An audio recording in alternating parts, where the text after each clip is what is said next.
So I wanted to make this video. Let me give you a little story first. So when I first started doing market gardening and I went to a farmer's market in this small little podunk town nobody's ever heard of, population like 3,000. I was standing on the sidewalk. I had my canopy, I had my table set up, and a older lady came up to me and she asked me if I had chicken feed because she saw I was selling eggs, and so she said, "Do you have chicken feed that doesn't use soybeans?" Because she can't find a chicken feed that doesn't have soybeans in it because that's a pretty common additive in chicken feed is soybeans. It's high in protein and chickens need protein to lay eggs. She didn't want there's John Wayne, American flag, America. Sorry. But she didn't want the soybeans in the chicken feed because she was a breast cancer survivor. And so some people, they don't even have a clue what I'm about to say. They've never even heard of this, but soybeans have plant-based estrogens or phytoestrogens in them. And if you're somebody that's sensitive to too much estrogen in your body, she had breast cancer.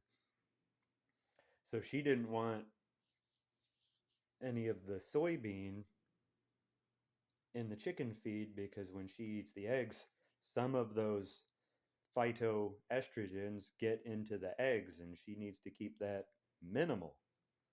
And at the time, I'd never heard of a chicken feed that didn't have soybeans in it either. I knew exactly what she was talking about. I don't like that it's just, I mean, if every single friggin' bag of chicken feed that I can find, it's always the same two or three ingredients. The first ingredients are always going to be corn and then soybeans.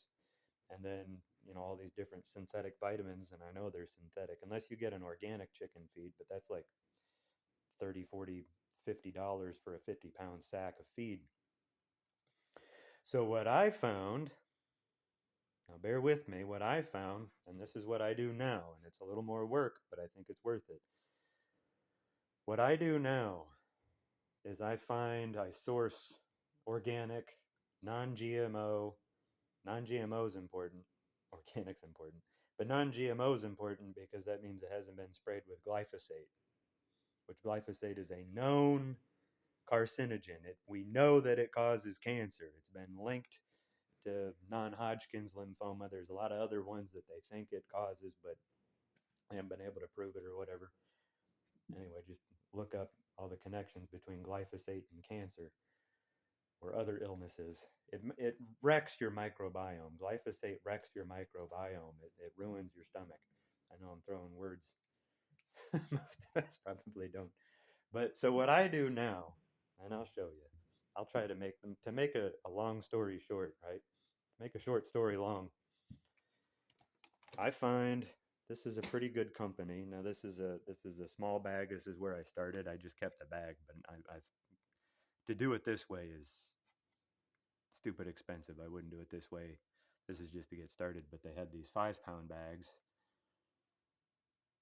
of grain, and I get my rye and my barley from Johnny's, but I get 50-pound sacks delivered, and the delivery is expensive. But here's the thing, to make it cost effective, and that's not the only one I do. I'm fortunate enough that there's a place up the road that I go to. It's an Amish grocery store, and they have wheat berries, sacks of wheat berries. And so I can get a 50-pound sack of wheat berries for $38.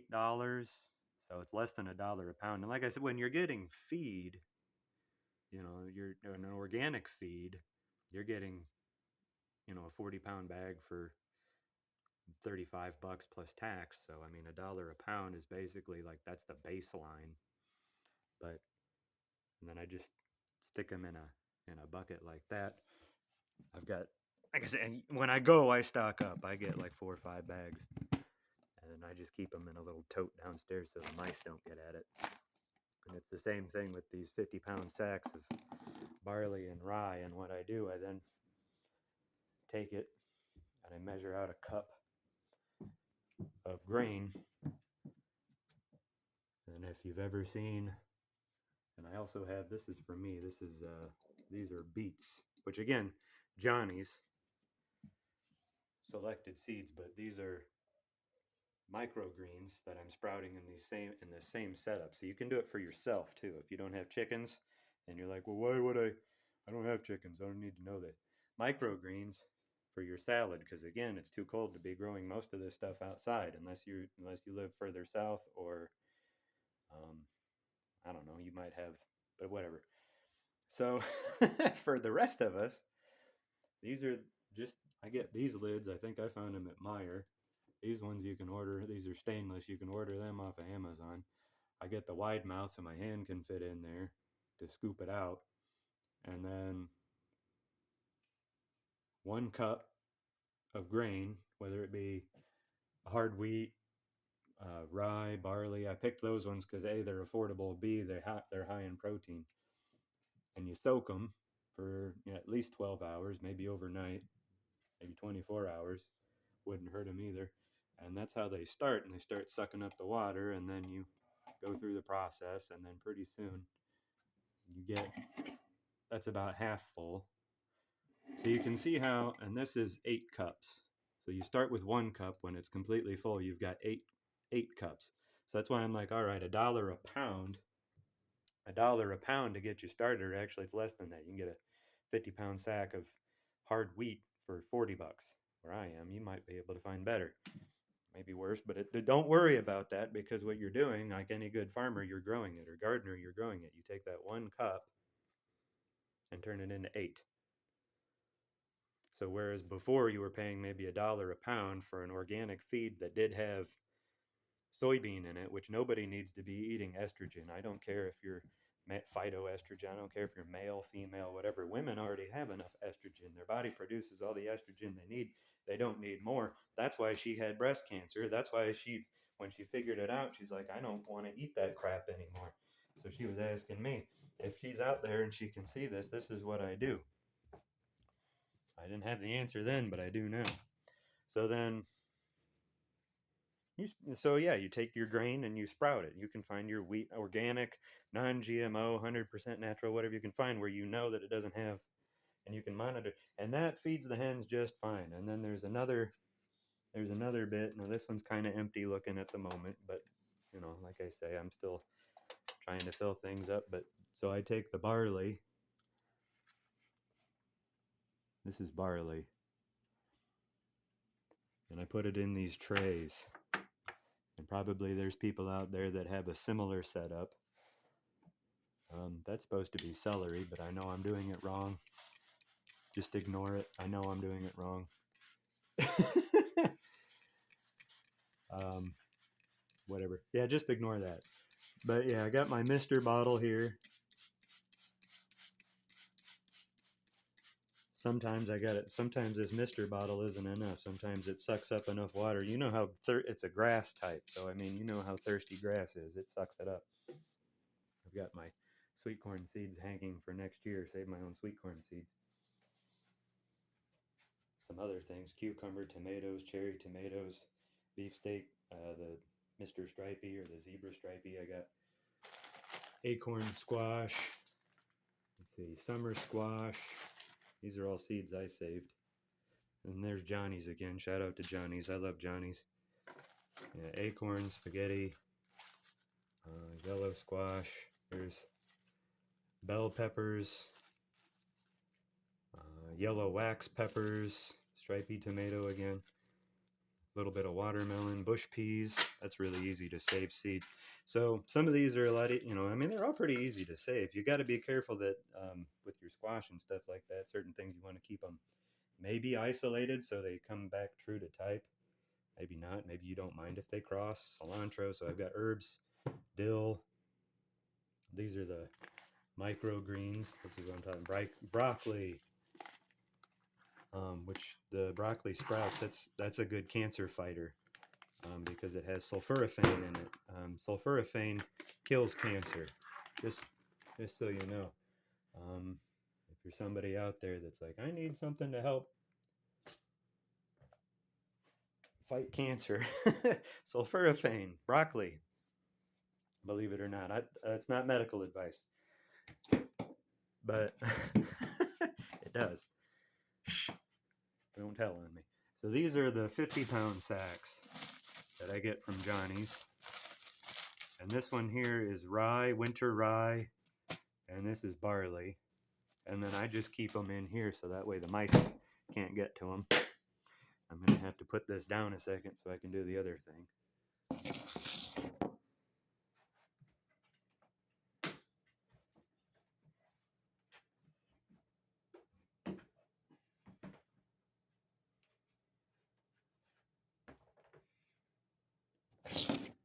All right, I'm back. And you can see here, these are Wheat Montana, that's the name of it. Bakery and Deli. These are viable seeds. I know they're like, their intention is for you to grind it and turn it into bread, which you could do. You could actually sprout it first and turn it into bread.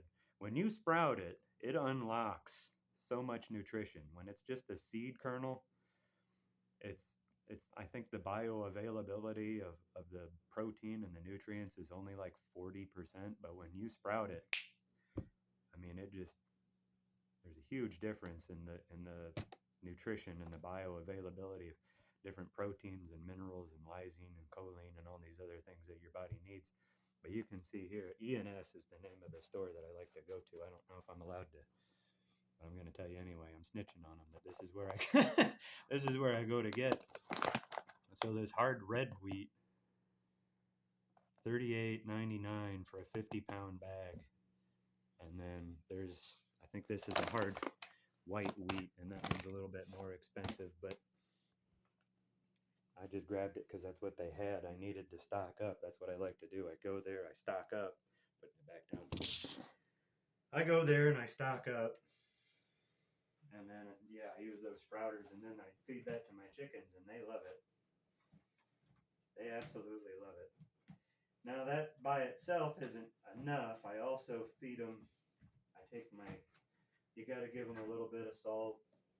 I like to give them herbs and spices. They do have pasture that they can graze on and hunt around on. They get treats. I've noticed that tuna fish, canned tuna fish, is relatively inexpensive for a treat. It's like $1 for a can of tuna fish, so it's like $4 a pound usually when you drain it. Um, when you go to the tractor store, they want something like $50 for a 1 pound bag of mealworms. And I'm like, we're $4 for a pound of tuna fish, and they love the tuna fish, so that's what I get them. But also saved sweet basil and sage. So these are things out the garden that I dried and saved, and I like to crush some of that and throw that into their food organically. I grow it organically, um, and then that goes into their food. Herbs are really good for them. Each one of them has their own quote unquote medicinal benefits. I want to show you everything. But that goes into their food every day. So it's not just the sprouts that they're getting. I put garlic powder in it. I put salt. I put turmeric. I put different. Some of this I grow, some of it don't. Like the basil and the sage, I grew that and I crush it up and mix it into their feed, and I feed them that every morning, and they love it. And if you can see, I'm going to show you. We get right now it's kind of slow just because they're sensitive to daylight, but we've got some pullets. We've got some pullets out there that are still giving us eggs because their hormones are on the upswing. It's like a teenager, their hormones are on the upswing, so we get eggs anyway. But we get these kind of eggs.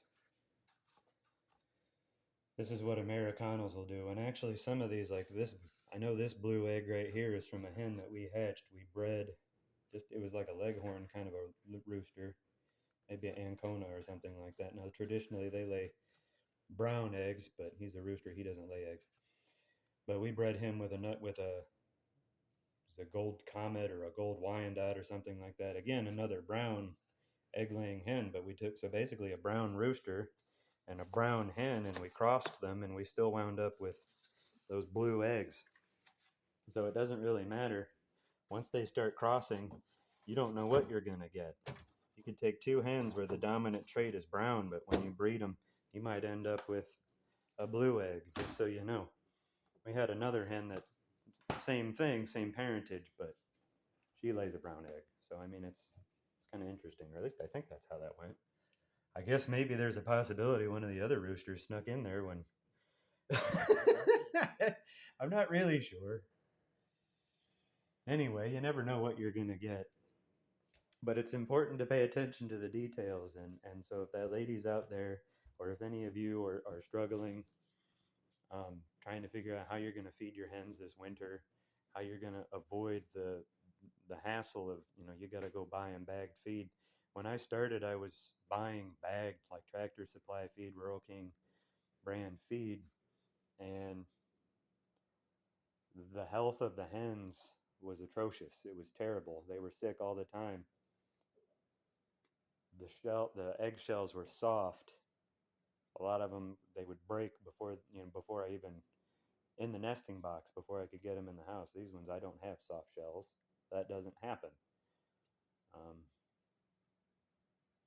I mean, maybe if you try it, maybe you like it. It's a little more work, but then again, that's what farming, gardening is. So that's just. Or the other thing was you can get your microgreens or your sprouts, your bean sprouts, your lentils, peas, whatever, and you can sprout them the same way, and that can feed you and feed your family, and look out for your own health, because that's what we do around here. We look out for each other.